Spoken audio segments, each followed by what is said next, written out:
A video showing off my drum setup for Rock Band 4. So this is like a Roland TD9. It's got a few hybrid parts like a Yamaha cymbal on it. A lot of guys have been asking me how do you set it up to work with Rock Band. So this is the PS4. You can't do it for the Xbox One unless you have the Guitar Hero drums and you plug it in through a MIDI adapter. So one thing you need to do, regardless of what drum kit you have, is you need to go get a MIDI adapter, it's a MIDI cable. You basically buy it from any kind of music store. They're 20 bucks or so. It basically gets plugged into your MIDI out port, and you can sort of see it on the side here. That's where it goes into. And then that connects to your MIDI Pro adapter, which you need, which is only available on the PlayStation 3. It's kind of dark here, but so basically the other end plugs into here. And the MIDI Pro adapter has a USB cable, which plugs into your PlayStation 4. And that's how you play Rock Band. Now you need to actually adjust the sensitivity wheel, which is right here, quite a bit to get it to work properly. And you also have to have the right MIDI numbers in too. So I'll show you what kind of MIDI numbers I use when I'm playing Rock Band 4. So you have to bear with me, guys. Sometimes it's a little tricky. Oh, there we go. So you go to, if you're playing on the same kit, you just go to Setup. Oh, great, now you go to Function. Then you go to MIDI. And you need to have these numbers inputted, and you know, K stands for kick, S stands for snare, 1, 2, 3 I think stands for your toms, and then you know that's basically how I use it. Now, if you want to alternate cymbals, you can change numbers. If you want 2 greens, you can change the numbers to get that to work that way. And I'll show you how I basically use. So because my MIDI Pro adapter is not long enough to connect to my PlayStation 4, I just use an extension cable. So I'll just follow around the kit and you'll see.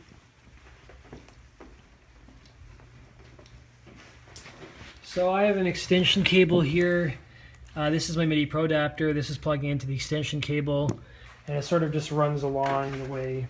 And it plugs right here into the PlayStation 4. I use one of these USB hubs because if you want to play with multiple microphones, multiple instruments, it gives you that freedom to do so. You only have 2 plugins on your PlayStation 4.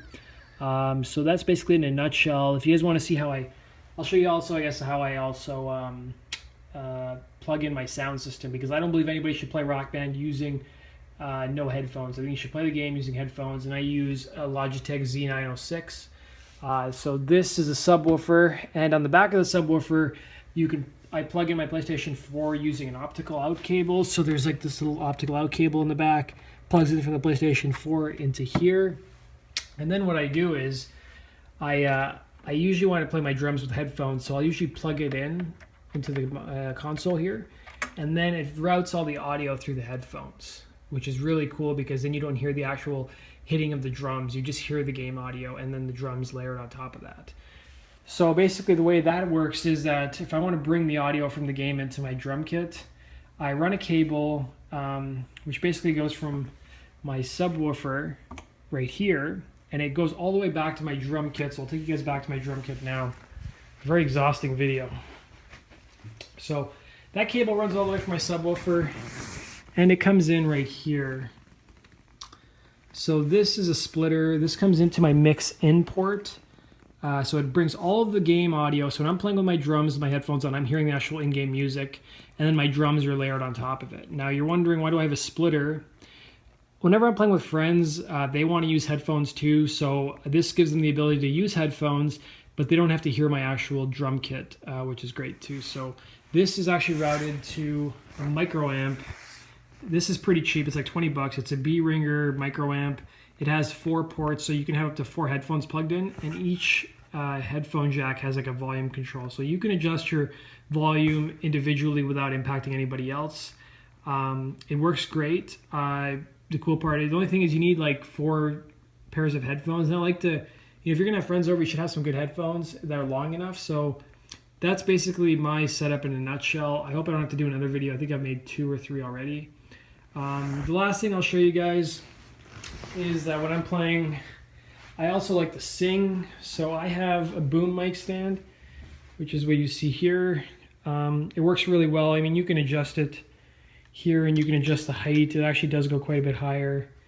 That's basically my drum setup in a nutshell. I guess the last thing I'll show you is these are the headphones I use. I can't recommend these headphones enough. These are Sony studio headphones, MDR 7506. These have been around for a long time, but I've seen some people on YouTube who are like, in this music studio making music. Nothing has sounded as good as these headphones. Like I've tried Sennheiser, Bose. These sound incredible when you're playing Rock Band, especially when you're hooked up to an e-drum kit. Night and day. They're about $100, but they're a great investment. I've had mine for about 5 years. So that's basically it, guys. If you have any questions, comment in the section below. And as always, make sure you subscribe to my channel for all things rhythm gaming. Take care.